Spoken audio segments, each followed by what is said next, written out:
Welcome back to the Just Grillin Outdoor Living channel. I'm Sam. In today's video, we're going to take an in-depth look at the Weber Genesis SP-E-335 gas grill.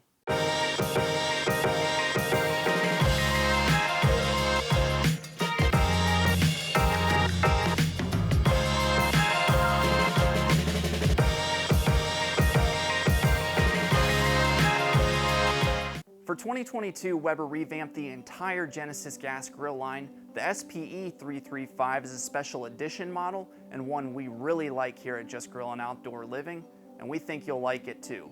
I don't like wasting time, so let's dive in.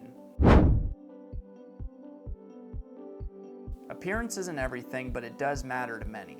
You have to see this grill in person to really appreciate it. The photos online don't do it enough justice. Overall, the grill has a sleek, modern design to it, at least when compared to previous designs by Weber. But more importantly, these grills are bigger. While the main cooking area is still the same size, Weber has made the side shelves deeper and wider to make prep easier. For reference, these are two large restaurant-sized foil pans and both fit nearly perfectly on the side shelf. I've worked with grills where it's a struggle to get a small cutting board on the side shelf, so this is great. You will notice the right side shelf is larger than the left. This model comes with a side burner. The left side will either have a side burner or it won't, but it remains the same size shelf regardless. It's only a difference of about 3 inches, so it's still a very good size. The side burner is 12,000 BTUs. That aspect hasn't changed much over the years, and there's really no reason for it to. It's designed to prepare small dishes, and it does the job well that it needs to do. Design-wise, Weber did move it from the right side of the grill to the left side, which is something most right-handed people will probably appreciate. You might notice the hood is taller on this line of Genesis grills than in previous years. That's to help accommodate the rotisserie better. If you use the rotisserie accessory, that's great news. The control knobs have a nice sleek design. You'll notice this model has a sear burner. For 2022, all Genesis grills will have this feature. It's a performance feature that's going to help elevate your steaks and other foods.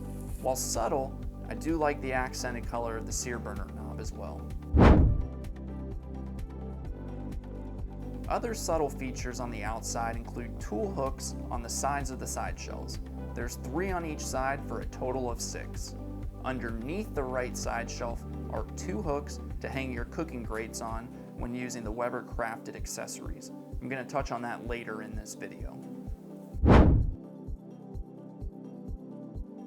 There are 2 storage cabinets that come with this model.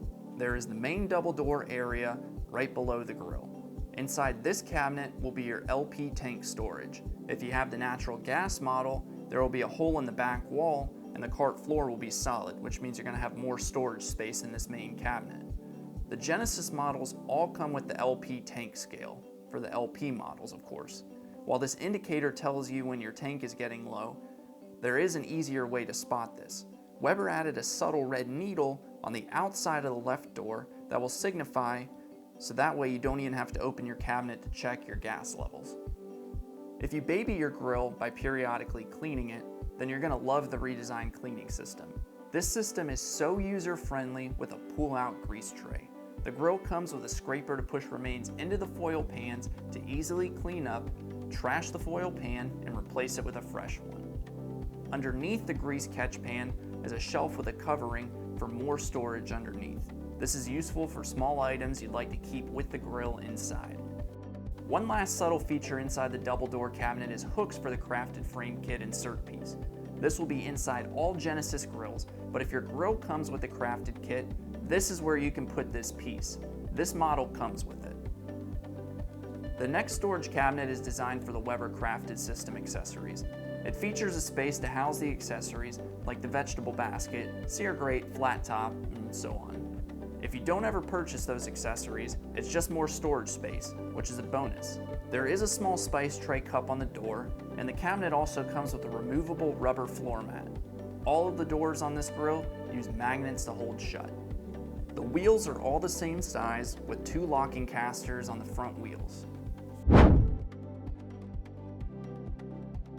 let's move inside the grill and start with the grates. This model is one of 2 special edition models that comes with these 9mm stainless steel grates. These are the thickest and sturdiest grates of the entire Genesis line. The grates are not going to be a 50-50 split like you're traditionally used to seeing. It's roughly a 63-37% split, I did measure that, because of the included Weber crafted system on this grill. To use the crafted system, you'll move the larger grate out and insert the crafted frame kit, and you're ready for the crafted system. Now, none of our accessories had arrived by the time we shot this video, so I'm gonna have to show off the crafted system in another video.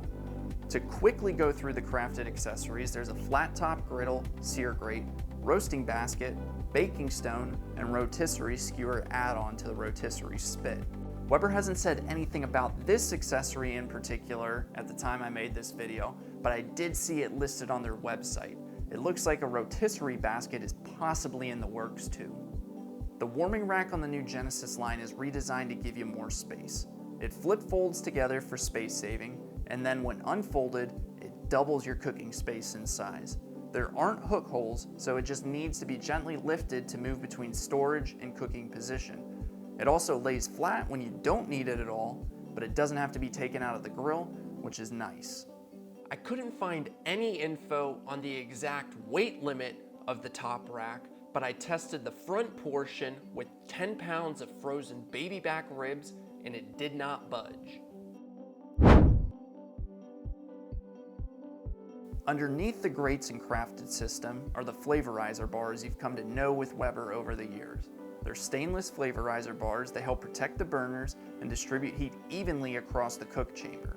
The burners are part of Weber's True Blue ignition system. Using a push-button spark ignition, this grill fires up almost instantly and gave me no issues. This model comes with a handle light. Weber redesigned this feature for 2022. Rather than on the outside connected to the grill handle, the lights are now found on the back side of the lid handle where it connects to the lid. They are motion activated, so they turn on and off when you're opening and closing the lid. My impression is it's a very nice lighting system.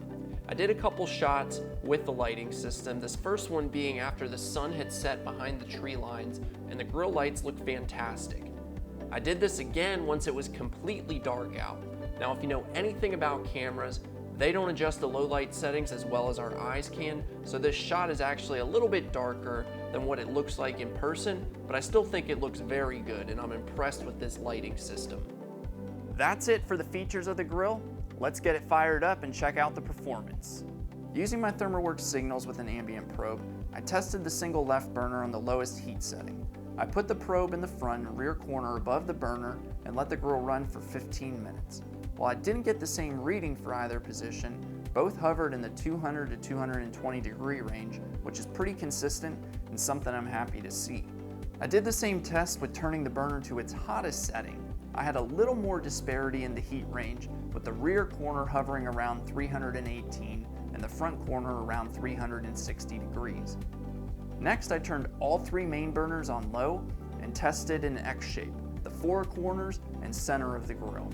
The back left corner came in the lowest, around 385 degrees.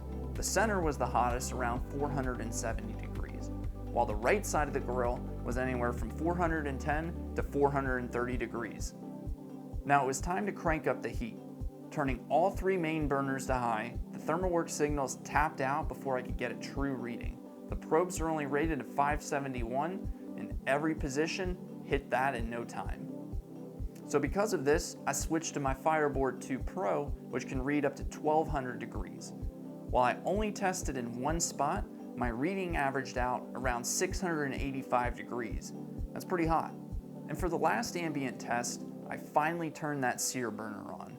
Leaving the ambient probe in the same position, I watched the temperature skyrocket to 897 degrees before I decided I had seen enough. This is certainly impressive. Now I want you to keep in mind that while doing this type of test, there's going to be differences that could affect the results that you get personally at home. I use tools that most grillers are using to measure the heat at the grate level because these are the same tools you're most likely relying on at home too. My overall takeaway is the grill has a solid range of temperatures for cooking styles and that you're going to be happy with this type of performance. I also did the bread test. If you're not familiar with this, let me give you a quick rundown.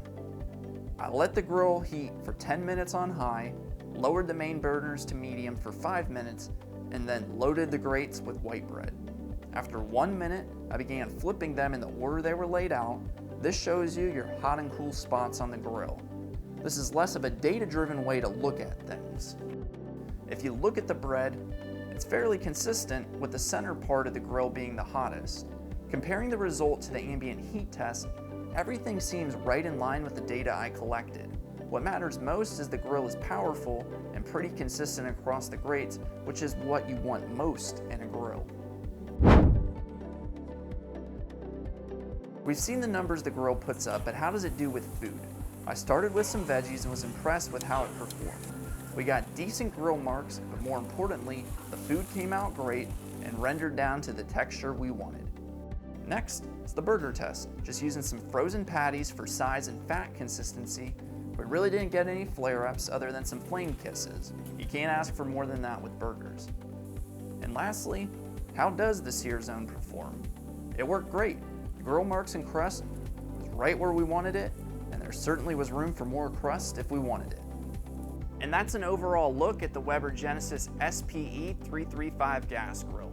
If you're in the market for a Genesis grill, I highly recommend you take a look at this specific grill. Now, I do my best to cover as much as I can in these videos, but if I didn't answer one of your questions, just leave it in the comments below. I'll be sure to answer it for you. If you haven't already, please subscribe to our channel so that way you get notified when more videos like this drop, and also give this video a thumbs up if it helped you out. It helps us out a ton and we'd really appreciate it. If you happen to be in the Tampa area, come see us in our designer showroom. We'd love to tell you more about this grill in person. Thanks for watching. We'll see you soon.